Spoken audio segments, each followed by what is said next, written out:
You've probably heard that real estate is one of the best investments out there. But if you're like we were 10 years ago, you probably have no idea how to get started. Or maybe you have 1 or 2 rental properties, or you're renting out a suite or a room in your house, but you don't know how to create truly passive income with real estate, or how to grow your empire so you have more freedom in your life. Buckle up, you're in for a really big treat today because I'm being joined by my husband, Troy Michaud. In this episode, you're going to hear about our 10-year real estate investing journey. You'll learn how we went from 2 to 22 rental doors in the last 2.5 years and what it took to get there. You'll also hear the key mindset shifts and actions we took that allowed us to A, get started, and B, expand our business really quickly in the last few years.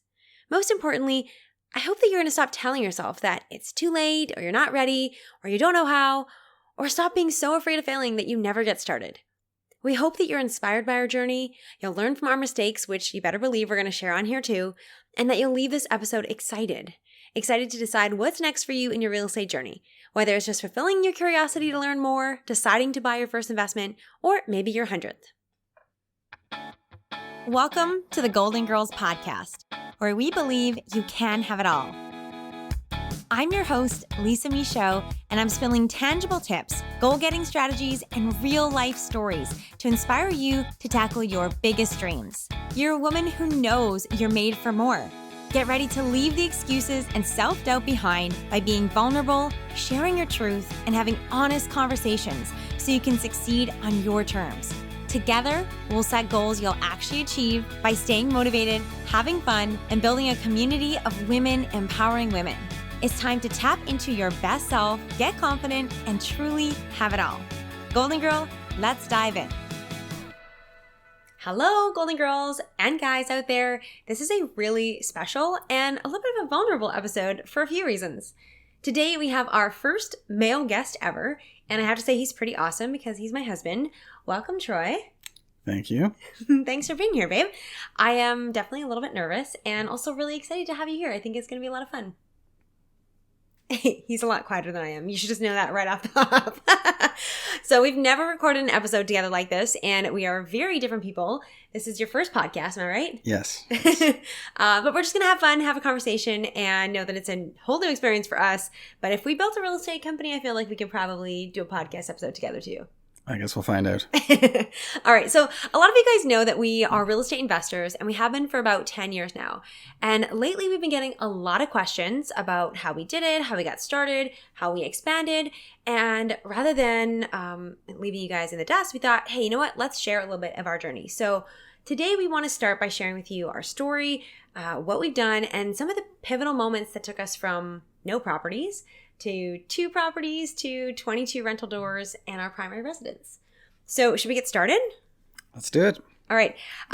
Okay. You are the one that got started with real estate first. So do you want to talk and take us back to 2006 and your first foray into real estate?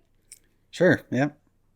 In 2006, I had just finished college and I moved to Fort McMurray, Alberta, with a new job that I was hired right out of school. I was fortunate enough for that. And at the time, it was a really tough rental market, tough to find anything, tough to secure a place. I remember purchasing a paper every day after work and like a newspaper? And yes, this is 2006. Okay, Google it, kids, if you don't know what he's talking about. The internet was in its infancy for rental, especially in Fort McMurray at the time. But everything came out in the local paper. I'd purchase paper after work, circle all the new listings, and half of them would be gone by the time you even called them at 7 o'clock at night, by the time I got back home from work. So it made sense at the time to buy.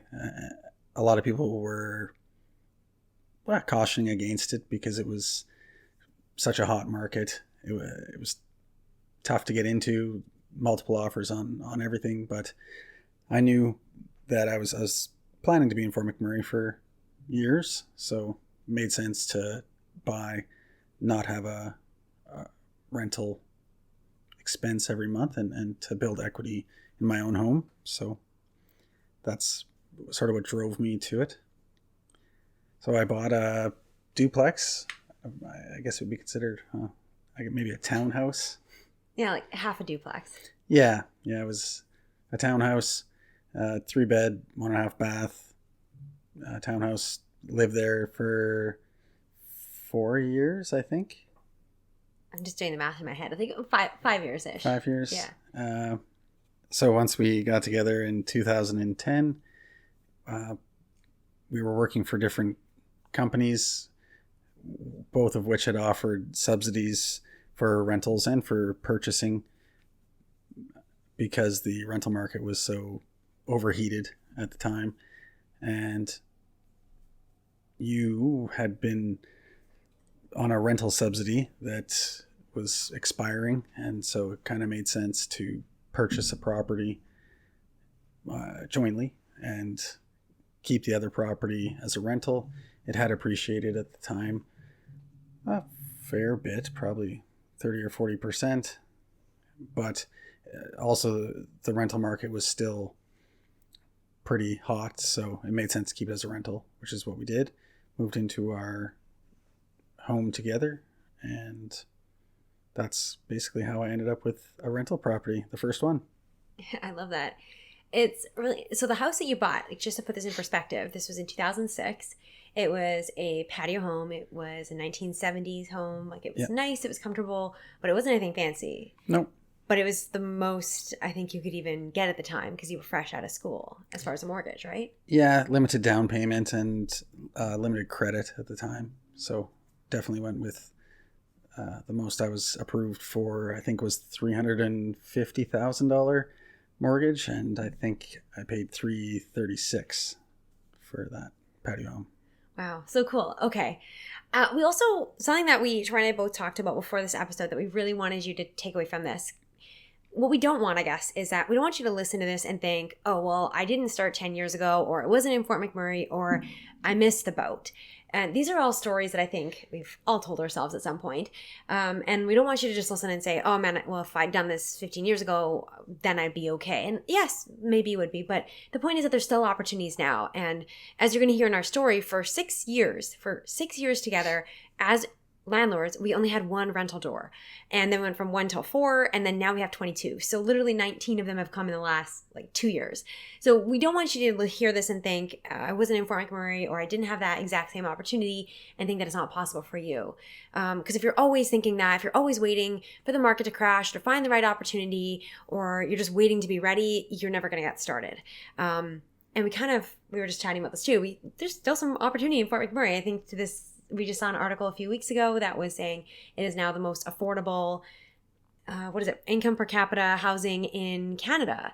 And we're recording this in Vancouver, which is the exact opposite in the world, the most expensive real estate income when compared to income per capita. Fort McMurray is the best. So we still think there's some opportunities there. It just looks a little different. Yep, definitely. Yeah, so 2011, I moved up to Fort McMurray in 2010. In 2011, my company gave me a subsidy, and we thought, okay, let's buy another house. And that would have made us 24 years old. Yep. And how much into debt did we go? I think at the time it was $1.2 million that we owed on real estate.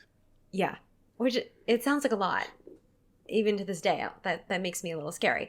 And I think the first night or two after we signed the papers, we were like, did you sleep? Because it was so nerve-wracking. And we had a couple conversations coming out of that because we had to feel comfortable. We had to sleep again in our lives, and we still had to pay off the mortgages. So what are you open to sharing any of the things that you thought at that time that made it easier for you to sleep with that much in mortgages at 24? Because I feel like that a lot of people would be nervous about that, as we were at first. I think both of our incomes at the time supported it. Especially on the second house that we purchased jointly. Because I had purchased in 2006, 4 or 5 years earlier, the rental income at least paid the mortgage, paid the taxes, and the tenants covered utilities. So it was, I'm trying to think back, actually. I'm trying to think of what it was cash flowing. But in any case, it covered itself and made some money.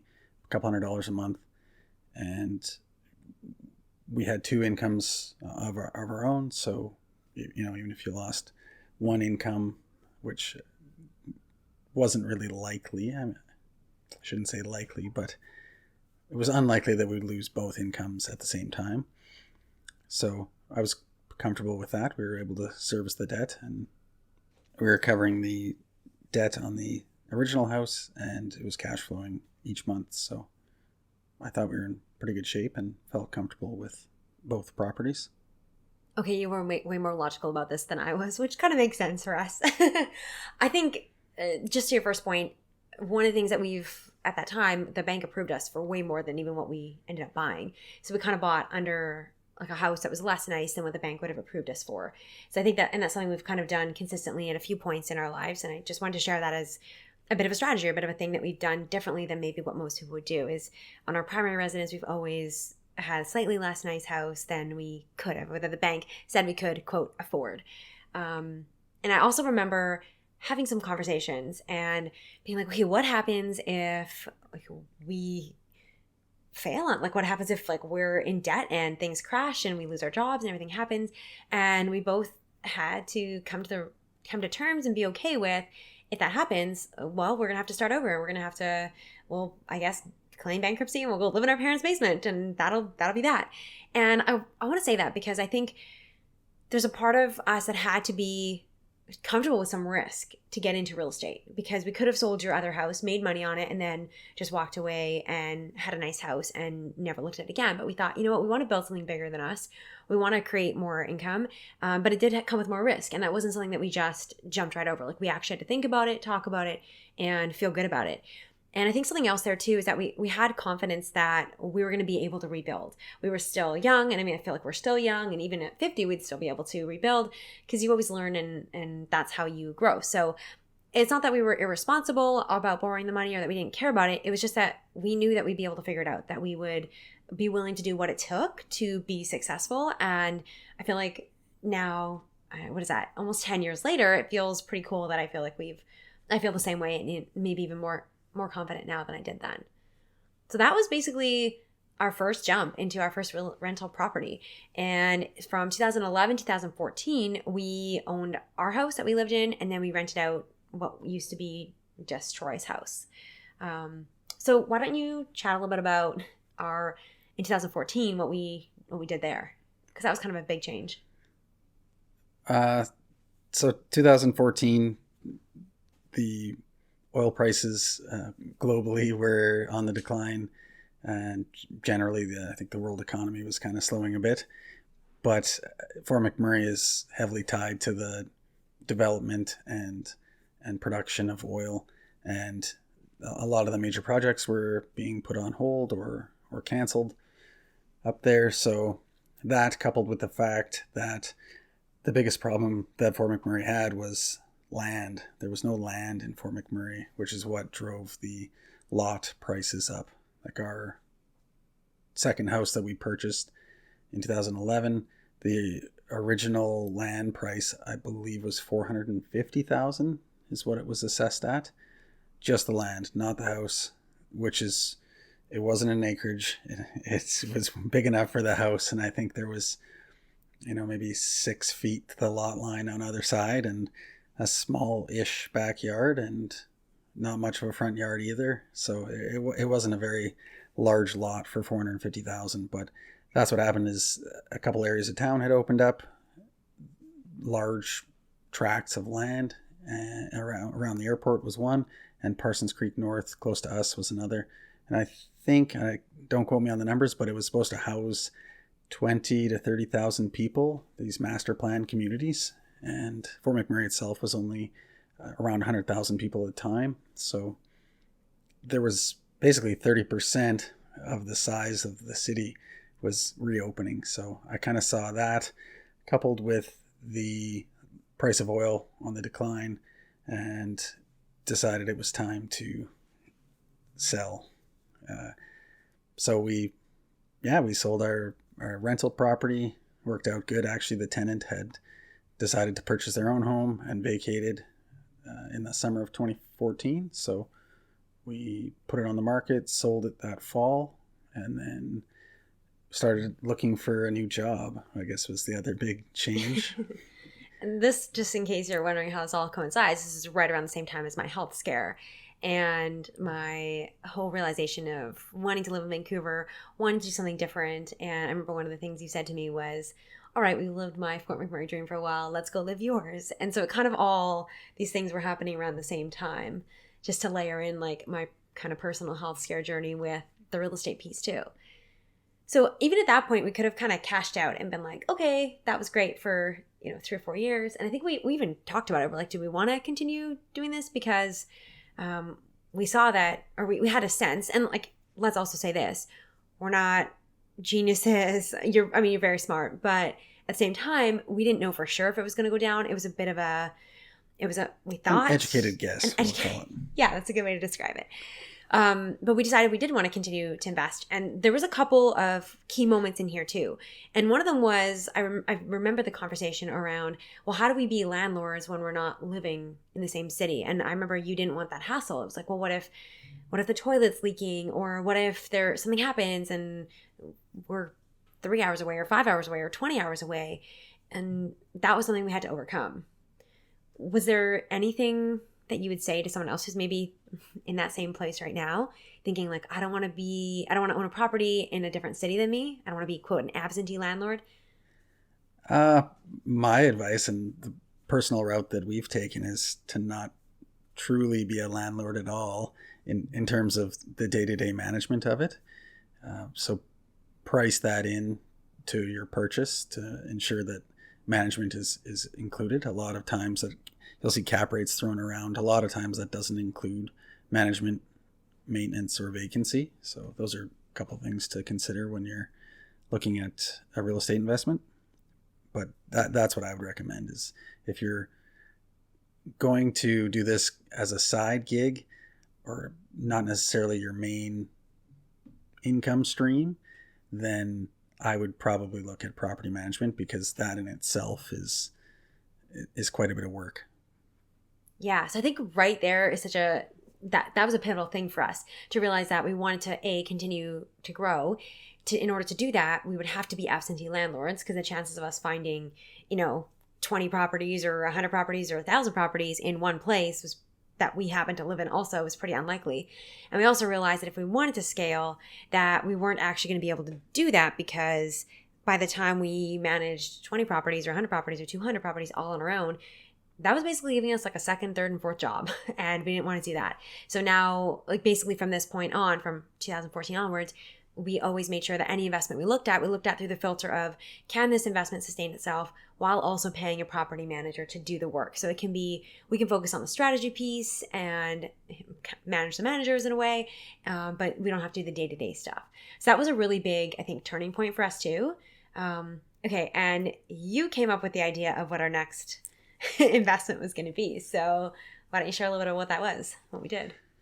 So we were looking at Kelowna, which was a market that we, or maybe selfishly I, eventually wanted to live in, and therefore a market I think I wanted to be in.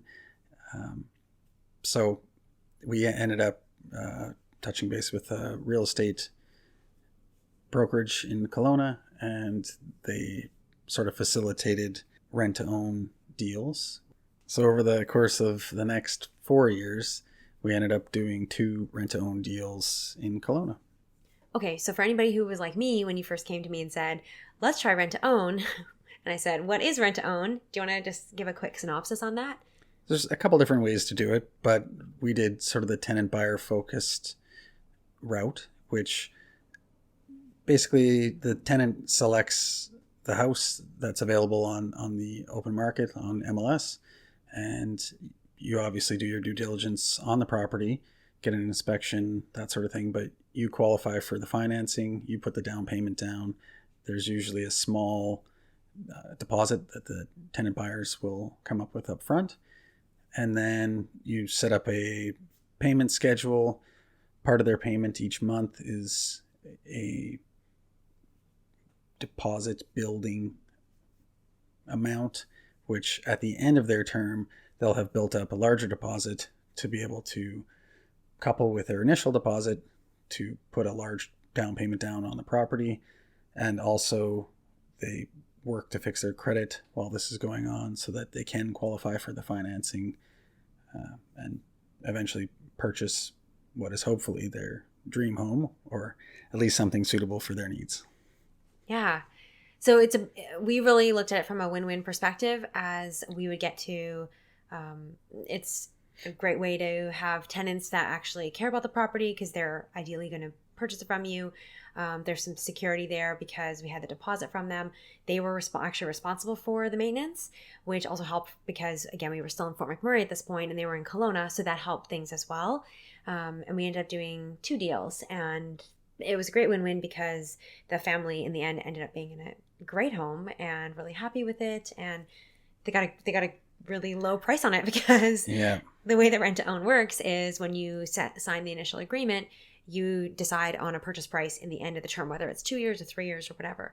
And we had a pretty real, I don't want to use a word, realistic. I think it was 3 or 4% annual increase on the initial purchase price. So at the end, it was, I think, I don't know, 12% or 15%, compounded, more than what we had paid for it. But at the time, the real estate market in Kelowna was very hot, and they ended up saving 120,000, I think, on their purchase, which was great for them for sure. and we knew going into it what we would be getting out at the end, so it worked out for us as well. I mean, it's always nice to look back and think it would have been nice to make that money, but we made a nice return on investment doing the deal we did. So definitely happy the way it went.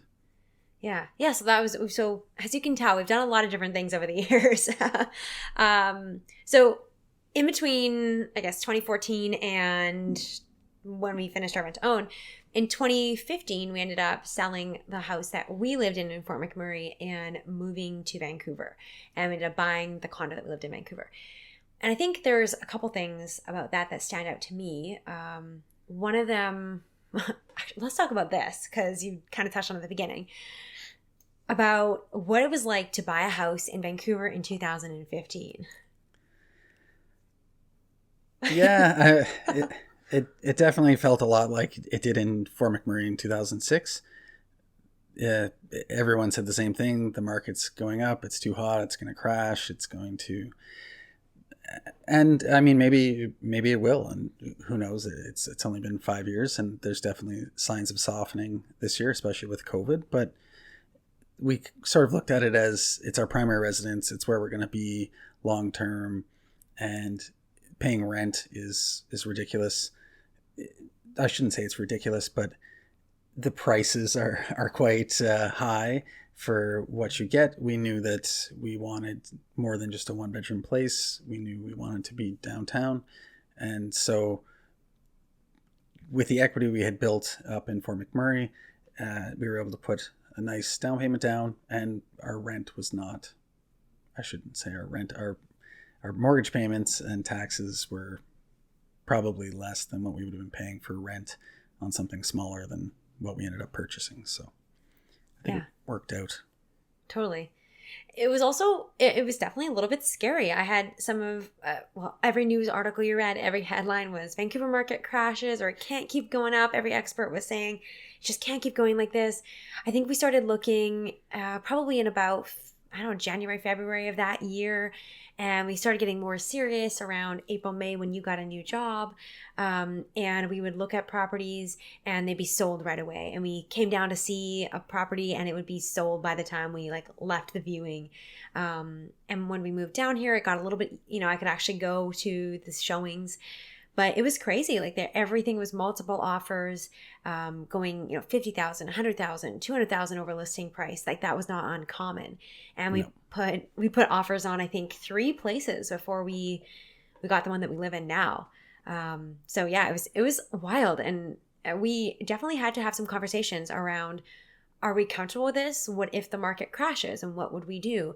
And Troy kind of alluded to it, but when our belief is that if we're going to live in the home, if we're going to love it, if it's going to be where we enjoy, then it really doesn't matter if it's worth 10 times what we paid for it or $0, because at the end of the day, we still need a place to live. And we made sure it was something that we could afford, and that was reasonable. But at the end of the day, like if we wanted to upgrade, well, and the market went up 10 times, the next place is going to be worth 10, it's going to be 10 times more expensive. Or vice versa, if the price went down to 50% of what we paid, well, if we upgraded, then that place would be cheaper too. So we kind of figured it's all right to just get in. We were comfortable with what we were paying. Everything felt good, and it ended up being really great so far. Who knows if we listen to this episode in a couple of years, we'll be like, oh, we should have sold at that time. Who knows? But we love it here, and it's our home now. I think it was about stability as well. We didn't really want to have to move, have to relocate. We have basically a whole household full of household things too. So I never enjoy moving probably as much as no one does. But that was a big piece for me was probably the stability of it and the security of having your own place. Troy likes stability. I wanted a big patio and it worked out okay. Something else I want to say about this decision to live in Vancouver and about the house that we bought is, again, just like in Fort McMurray, the bank qualified us for a lot higher of a purchase price. And we looked at some places and we actually put an offer in, and we're very close to buying a beautiful waterfront condo in Yaletown with gorgeous views. It was it would have been probably $500,000 or more than the place we ended up living in. And I remember we actually put in a bit of a lower offer, and afterwards we're like, oh, we didn't end up getting it. And we thought about it afterwards. And we're like, yeah, I'm really glad we didn't get it, because if we had, it actually would have limited our ability to buy more properties, because banks want to see how much income you have for personal financing anyways, and how much debt you already have. And so if we had used up all of our financing room on our primary residence, we would have been blocked from buying more rentals. And so that was also a conscious decision we made at that point. After we didn't get that condo, we thought, okay, do we still want to grow our real estate, or are we happy with just the one rental? And we both decided, no, like, let's keep growing. So we consciously bought a place that was probably $500,000 less than, maybe more than what we could have bought pretty easily. Yeah. And yeah, that was a really, I think, intentional decision that we wanted to, again, continue to grow, live in a less nice place. It's still wonderful. We're really happy here, but we could have gotten nicer, but we chose not to. One other thing I want to say is, you talked about paying down our equity in Fort McMurray, and that is something that I just want to share as a tip for anybody that has a house or wants to get one. We had pretty good incomes, but we also doubled down on our mortgage. Literally paid several $1,000s more a month on our mortgage. And not everybody has to do this. You could, if you can just do an extra $100 a month, or 10% a year that you can put down on your mortgage, or whatever that is. Check with your mortgage rules, of course. But that really made a big difference for us, because at the end of 5 years or 4 years or whatever that was, we'd paid off a significant chunk of our mortgage. We had to pay a big fee to come out of it, but it wasn't such a big deal because we'd already paid down so much of our principal. So I think that's one thing we did really well. We definitely had fun. We definitely traveled. We live comfortably, but we did aggressively try to pay down our mortgage on our primary residence, and that helped us too when it came time to move to Vancouver and be in a more expensive place. Yep. And even switching your payments from monthly to accelerated bi-weekly, which basically means you make an extra payment, 2 payments a year. Yeah. Yeah.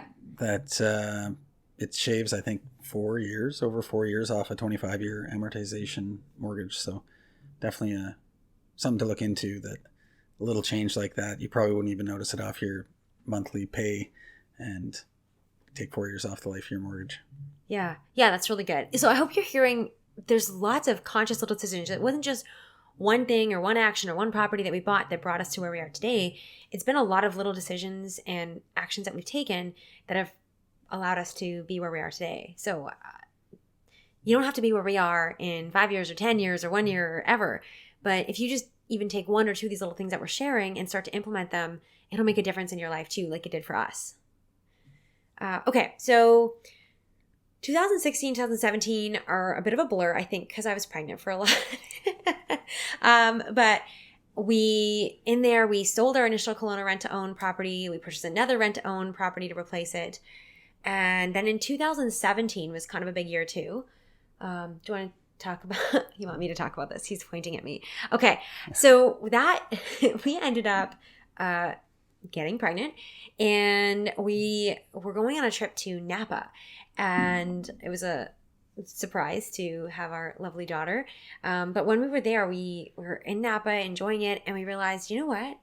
Napa is nice, but we really, really do love Kelowna. And there was a property that we've been looking at since 2011. For I guess 6 years at that point. And we looked at it, and we'd gone and looked at it. It's a condo complex. We'd looked at many units in there. We'd hummed, we'd hawed. I think we put in a few offers and never ended up pulling through. And then when we were in Napa, we saw, how crazy the real estate prices were in Napa, how wild it is to get into a winery in Napa. Everything's just so all about Napa. And we thought, you know what? We think Kelowna is even better because it's got the lake, and we really enjoy the BC wines, and it's close to home. And yeah, so I think that got us extra motivated to go and buy it. So I think I remember sitting at Cliff Winery in Napa. Oh, it was a little bit north, but yeah. And we were like, we found a place, and we got in touch with the realtor and started putting in an offer for a rental in Kelowna. Yep. Do you want to talk a little bit about that property? Because it's a little different. Because at this point, we've done traditional rentals, we've done rent to own, and then this one was different. So the unique thing about this complex is that it's actually previously was designed to be a hotel. So they built it, I think, in 2006 or 2007. And that was right around the time that the housing market crashed globally, and including Kelowna. So they sold it off as condos instead of having it as a hotel. And it's specifically zoned for short-term rentals. And we had kind of toyed with the idea of doing a short-term rental place in the past. I think a lot of what held us back is there was a lot of uncertainty in the regulations of it.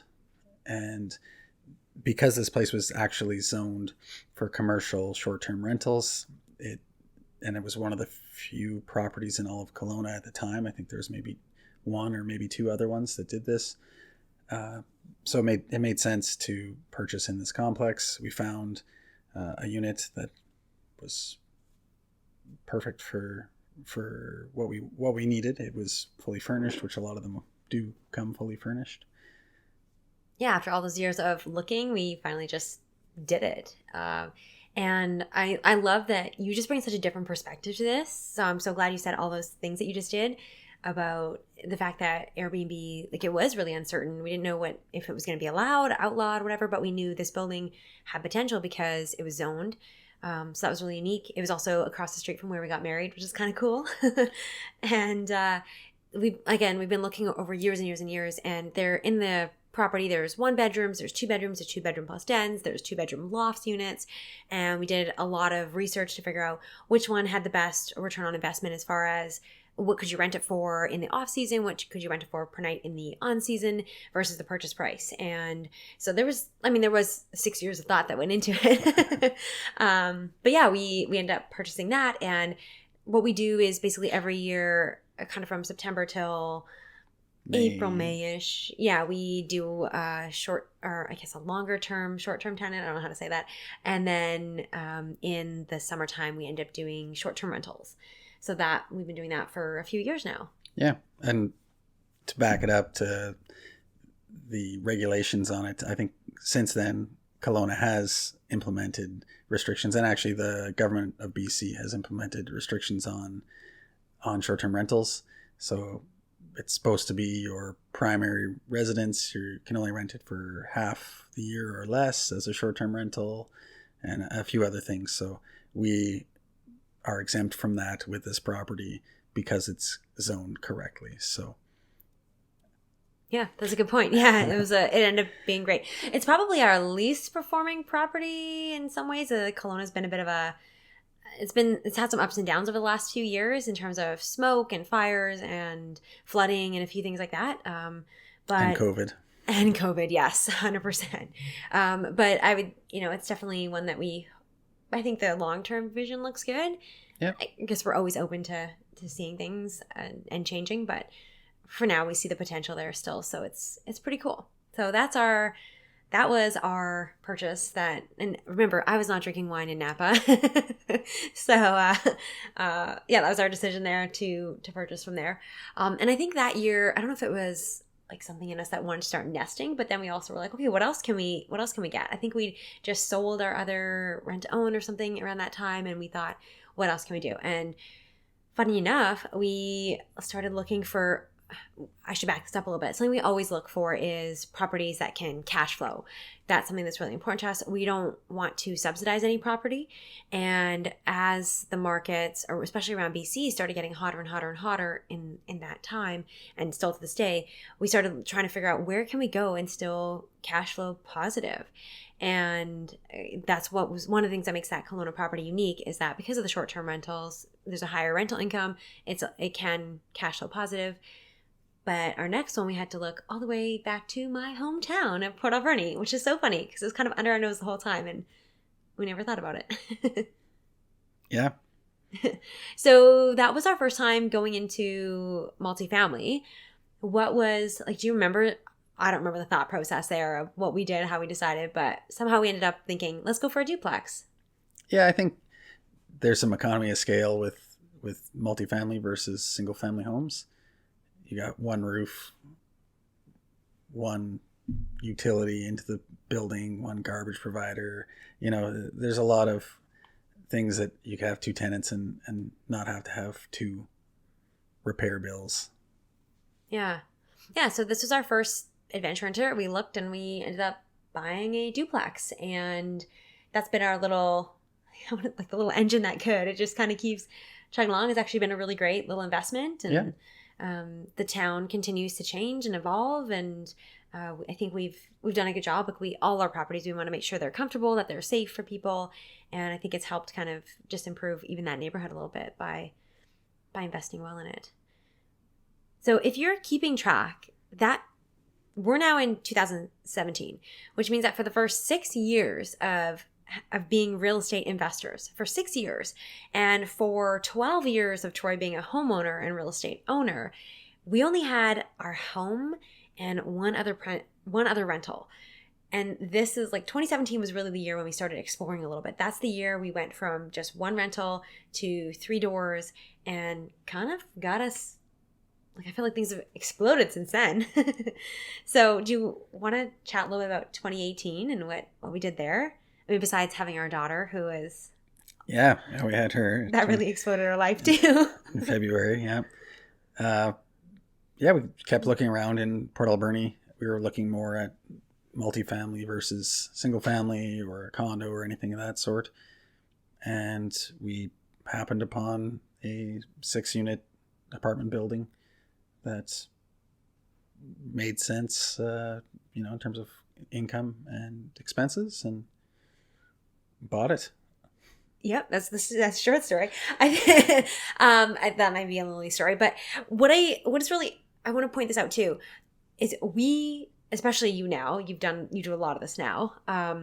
You're always looking for properties. Yeah. And you are always like you get the MLS listings from realtors. You're always on there yourself, and you're always putting them into a spreadsheet to see, does this deal make sense? Yep. And you probably have, I don't know, if you look at probably hundreds of deals a year. Oh, yeah.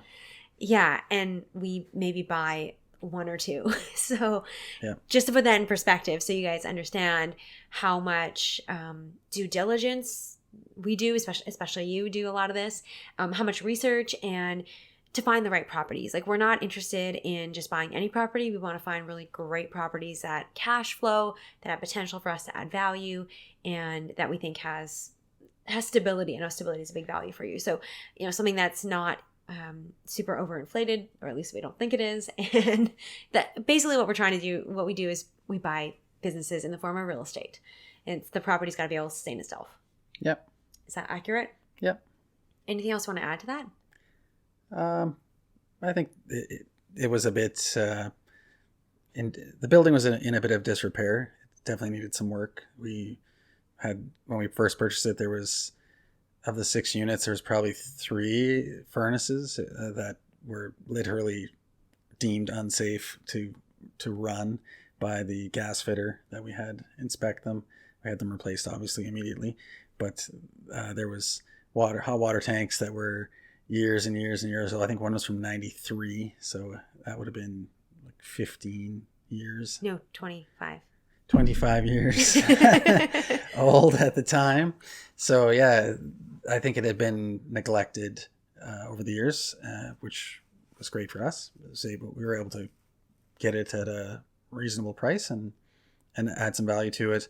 We also transformed it, I think. We just went there this past summer to check in on it. And I remember walking up to the property and thinking, wow, like this place looks good, versus the first time that we walked up to the property and I thought, oh my goodness, what have we done here? So I think it's something that has improved the neighborhood, has improved the lives of the people that live there. And something that I'm happy to have been a part of. Yeah, I'm really proud of that too. Yeah, that's cool. Thanks for sharing that. That's awesome. So that was kind of our first really bigger apartment building. And that really, I think, would say that got us really interested in multifamily. And from there, we started looking. So how the heck did we end up on the East Coast? What happened there? Well, BC is not well, that I can find anyway, is not a lot of great opportunities in terms of cash flow. A lot of realtors are actually advertising cap rates, I think 5%, 4%.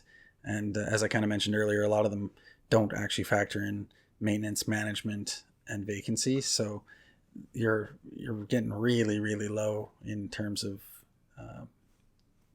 return. In terms of your return. You're not making money. You're not making money. You're not cash flowing. You're not even breaking even.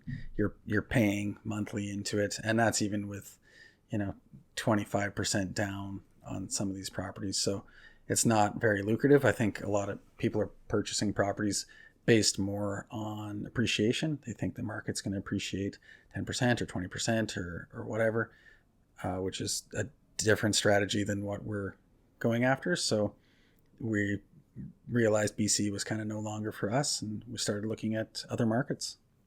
Yeah. So that's what took us to the East Coast last year, that's 2019, to do some exploration. And it took us until this year, 2020, and right in the peak of COVID, to put an offer in and get it accepted and take possession of a 13-unit apartment building. Yeah, but I guess to back it up, it's not like we just found one. We had put in half a dozen, maybe 10 offers. We had looked at dozens of properties, maybe 40, 50 properties over the course of 6 months. And so it's a lot of back end work, or maybe front end work that that you don't necessarily see, but it's what you got to do to find what you're looking for. Yeah, I'm so glad you said that. Thank you for backing that up. Yeah, it wasn't like we got an email in our inbox. We're like, oh, here's this property that makes a couple $1,000s a month. Like, cha-ching. That's definitely not how it works. And I think we'll both be the first to tell you that there's a lot that goes into it. We were out there on the East Coast for, I think, 7 days. We went to a couple different cities. We went to many different showings. We were sitting in coffee shops and at breweries, punching numbers in and trying to see what made sense and getting to know different neighborhoods and that. So, there is a lot that goes into it behind the scenes. But we also have fun doing it. Yeah. Well, it's definitely something I enjoy. I hope you do as well. But, I totally do. Yeah, I do. Yeah. It's fun to work with it and do it with you too. Yeah. So that was our big property. That was our big purchase this year. And that one, I think, also kind of unlocked new things for us as well. Because the property was pretty underperforming. Yeah. In a way that we'd never really, like, the other properties definitely were underperforming a bit, and we knew we could add some value. This was one that we knew we could add a lot of value to. And that's kind of addicting. That's fun. Yeah, the area of town, even my realtor, I think at first was a little bit uneasy about that area of town. And I think it's transformed just with us and with a few other people on that block that have purchased and renovated and rehabilitated their properties, that it's changed and it's changing. It continues to change. So our rents are higher than what we expected, which is always nice. We did of course go with a very conservative estimate, but that and the real estate market out east is also starting to get hot as well. So it's it'll be interesting to see what happens when we go to refinance it here and see what the valuation's at. But I think we've done okay on it. Yeah, you've done a lot of the work on this, so thank you. Yeah. You're amazing. Thank you.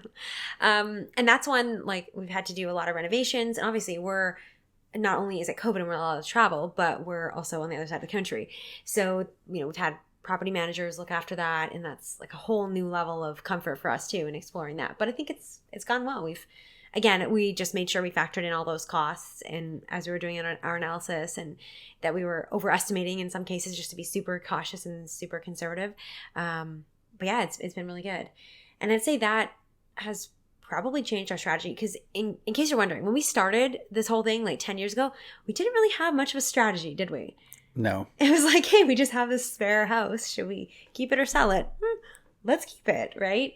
And now I'd say we're definitely a lot more strategic and educated, but it's come from 10 years. Yes. So how would you describe our strategy now, or what we're doing? I think a lot of people have questions about like strategy. What are we doing?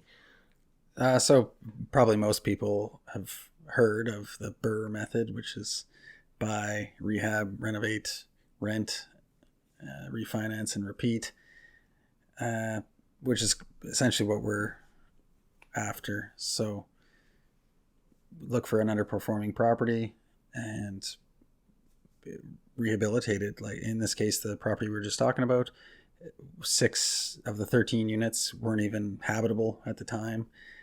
Needed some roof work, needed complete replumb of the entire building. It needed, holes in walls fixed. It needed paint. It needed flooring. It needed kitchens. It needed a lot of work.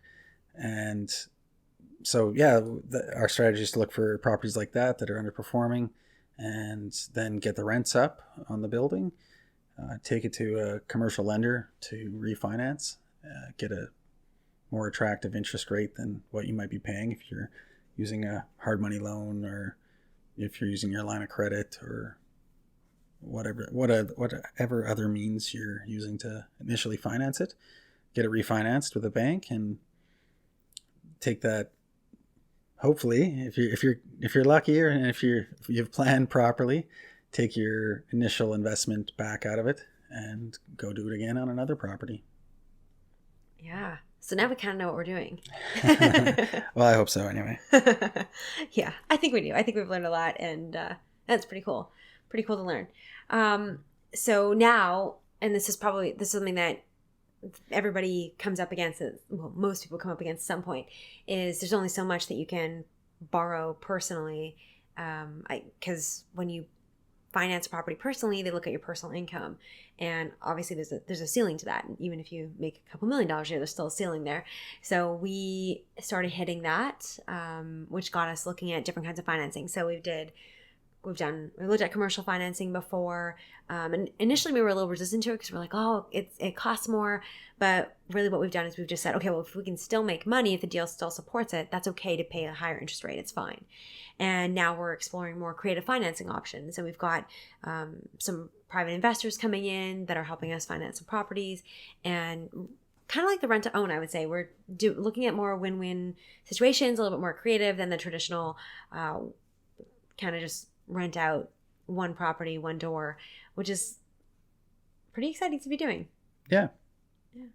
Okay, so to end this off, I want to just ask you, is there anything else you wanted to say? I guess I should ask you that. Did I miss anything in this journey? I think we covered the high points, yeah. Okay, yeah. We're going to share more. Don't worry. We're going to share more. But let me just end up on this for anybody listening. Like, what is it about real estate that you love so much? Yeah, you. He's like, me. Talking to me. I'm like, yeah, you're my only guest here, babe. I thought you were asking the broader audience. I mean, they can, yeah, you, babe. So what do I love about real estate? I think I enjoy the analysis of it, which sounds weird, but totally. And in that, I think it's the opportunity to see what isn't there, what it could be. So like the last property that we purchased, I remember I saw it. It popped up on MLS, and I immediately told my realtor to get over there and have a look at it alongside our property manager. And they got over there. I think we actually put an offer in before we even we had even seen it. Or when I say we, I mean our realtor or our property manager had even seen it. Locked it up, and then got kind of all the details of expenses and that. And I remember just thinking, holy smokes, this is amazing. And then COVID hit in March, and just due to some issues with the seller divesting of the property, some personal issues they had, we actually had the opportunity to walk away from this. We had gone to the closing date, and we couldn't close due to some issues on their end, and COVID was happening, and there was a lot of panic in the world and a lot of uncertainty. And we, you asked me like, are you sure you want to do this? Like, and we had the opportunity to. Yeah, because at that point the governments were saying like rental freezes, like you didn't have to pay your rent, and so I was like, oh my gosh, we're going to buy this building with 13 units and 13 people not paying us rent, and so we're going to be on the hook for that, plus our other 11 doors, plus our own property. It was scary. Yeah, it definitely was. But I remember at the time thinking, there's no way we can let this go. This is what we've been looking for so long. So I think that opportunity is really what I like about this. I think the other aspect of it is the passive income. So all of our properties that we've kind of talked about that we still currently own are managed by property managers. We don't really have much to do in the day-to-day, a little bit of bookkeeping, and if there's expenses that exceed, I think it's $1,000 or $500, it depends on the property manager, they'll call or email and ask, what do you want to do? But typically it's kind of a no-brainer that if the washing machine died, that we have to replace the washing machine, for example. But now that system is in place and there's someone managing it, there's no work required, and yet it continues to pay us every month. So that's the two aspects of it that I like. That's awesome. Thank you so much for sharing. Thanks. We should also say this too. Like when we say that we were nervous about having to pay for 23 properties and during COVID, we also we have a runway, right? Don't forget this has taken us 10 years to get there. We have a backup plan. We have savings. So we knew we could, even if the worst case scenario happened and no one could pay us rent. I want to say there was like a couple years of runway that we had, that we were like, we could still support this if the worst case scenario happened. So none of this is really, it's about being reckless. I think it's taken us time to get here. We make good decisions, and we work at the risk level that we feel comfortable with. So, and I think for me, I don't know if you can relate to this too, but the more properties we have, it feels like each one is less risky. Yeah. Like with the first one, it was like, okay, we're going to pay $400,000 for this property. That feels so scary because that's the only like $400,000 that we have. Whereas now we kind of have a buffer. Every investment that we make, we know that it's like our global portfolio, right? It's all of the properties that we have together. The chances are that they're not all going to drop significantly at the exact same time. So it feels like we're a little bit hedged, which is a great feeling. It just feels safer now than it did before. Even from an income perspective, that if one person isn't paying their rent out of 23, if two people aren't paying their rent, you're not panicking about how you're going to pay the mortgage each month. You've planned for this, right? You, as I said, plan for vacancy costs in your estimations. Yeah, that's awesome. Yeah, thanks for sharing. I think what I love about real estate so much, a part of it, I actually really do enjoy working with you. I guess do you enjoy working with me? I should say yes. Of course. But yeah, it's fun to work together and chat and strategize. I think we're both really different people and bring different things to the table, which I think works really well. Sometimes it's challenging, but I think for the most part it works really well. And I just think it's really cool. Like, I love looking at properties. I love understanding what makes a property unique and who might enjoy living here and what would it, like, how could we make this a better place for them? And because when we add value, that's when we get value back too. So I think that whole experience is really fun. And it's been a cool kind of side hustle for us. I think it's becoming more and more a bigger part of our overall kind of life goals and picture of our financial future. And I'm really excited for that. Yeah. That's pretty cool. Yeah. Did you want to say anything else before? No. I'm sure I'll be back for another episode. Oh, you're going to be back. Yeah. Yeah. Thanks, hon. I just love how you bring a totally different perspective. You share information that I never would think to share. Talking cap rates and spreadsheets, and you love it. So thank you. I'm sure anybody listening is going to learn a lot from you. Thank you. And we'll have you back. So trust me when I say that there is a lot more that we could tell you. We had to cut this down, but we are just getting started. And that's our story. That is the last 10 years of investing. And now you know how we went from 2 to 22 rental doors in 2.5 years with a 2-year-old, all the twos. And I hope that this has given you a little bit of insights in what it took to get there. But the biggest thing that I hope you get out of this is that you heard the mindset shifts, the decisions, the actions that we've taken over all these years that allowed us to A, get started, and B, expand our business really quickly in the last few years. So if you're listening, now it is your turn. It is your turn to stop telling yourself that it's too late, that you're not ready, that you don't know how, or being so afraid of failure that you never get started. If you are even the least bit inspired by our story, I hope that you use this as motivation to take action. You've learned from many of our mistakes, and you're literally years ahead of where we started, because when we first started, we'd never listened to a podcast or read a book or read an article about real estate investing really ever. So yeah, Troy's nodding his head. He's like, nope, never. So You're ahead of us. So now it's time for you to decide what's next for you in your real estate journey, whether it's just fulfilling that curiosity you have, or maybe it's time for you to decide to buy your first investment or to look at expanding to your 100th. If you want more episodes like this, as Troy mentioned, he's happy to come back and we would love to hear from you. So stay tuned for more episodes. Our next one, we're going to share our best advice for starting or expanding your real estate empire, and we're pumped to share it with you guys. In the meantime, I just introduced this, so, it's pretty cool. If you've got questions you want us to answer for you, go to lisamichaud.com/ask-a-question. And of course, I'll link to it in the show notes. And what you can do is you can actually leave us a 90-second voicemail. And so if you leave us a voicemail, we will do our best to answer your question on a future episode. And we would love to hear from you. We're super curious about what you want to know and how we can help. And as you can tell, Troy is kind of a genius here. He's pretty great. So I also want to say this, if you are interested in real estate-backed investments, so maybe you don't want to be a landlord, you're like some of our other private investors who want us to do the work for you and make your money work for you, then get in touch with us and we would love to hear from you. If you want to know more about investing, you can go to lisamichaud.com/invest. Again, in the show notes, all the links are there. And go ahead and you'll book a time for the two of us to chat with you and find out what you're looking for and how we might be able to create a win-win for you. So that's it, Golden Girl, Golden Boy, Golden People, everyone listening. Thank you so much for being here for this episode. I hope you've enjoyed it.